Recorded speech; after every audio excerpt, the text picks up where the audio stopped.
Hi, my name is Charles Skeoch and I'm the Clinical Lead of Vaccination in NHS Lanarkshire. Thank you very much for taking the time to listen to this wee chat this morning. For all my professional career as a consultant in the NHS, I looked after the most sick babies in Scotland. And I listened to the parents and took great care to try to advise them as to what to do to ensure that their baby got better. Now, as Vaccination Clinical Lead, I wanted to let you know what my thoughts were about COVID vaccination and pregnancy, and to make sure that you can make an informed choice as to the best decision for you and your baby's protection. In the early stages of COVID vaccination, quite rightly, there was caution about giving a new type of vaccine. However, since then, there has been a lot of evidence, and it's quite clear now that there's much more information about the vaccine, the virus, and the illness during pregnancy.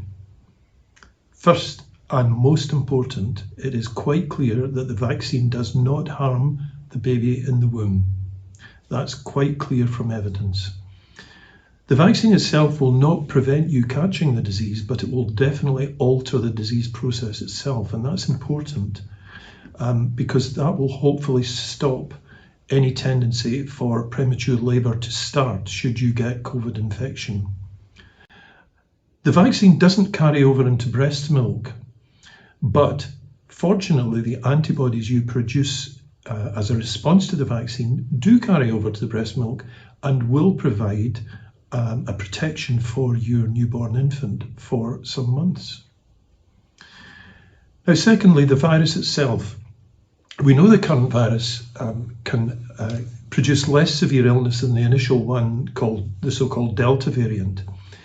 However, there may be more mutations that appear in due course, and these new mutations might be more severe, and that's why it's important that you're vaccinated in advance of that happening. The committee that monitors vaccines and viruses, that's called the Joint Committee of Vaccination and Immunisation, they still state quite clearly that being pregnant is a significant risk, medical risk for COVID infection, and advises in all the 3 trimesters that vaccination should be given. Finally, the illness and its effect.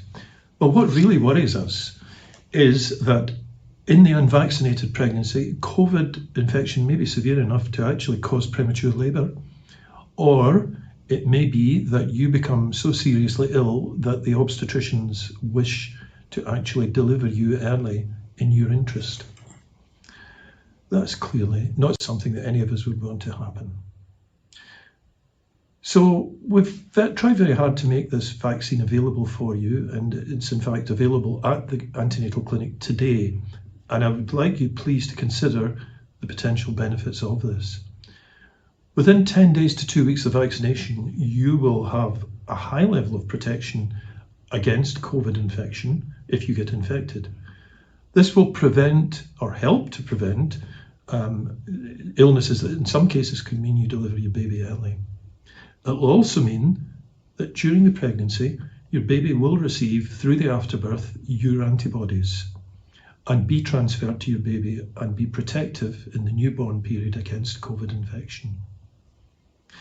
Just as I've done all my career as a paediatrician, I've tried to make sure that mums and babies get the care and attention they need at the right time, and this is a very important time for you.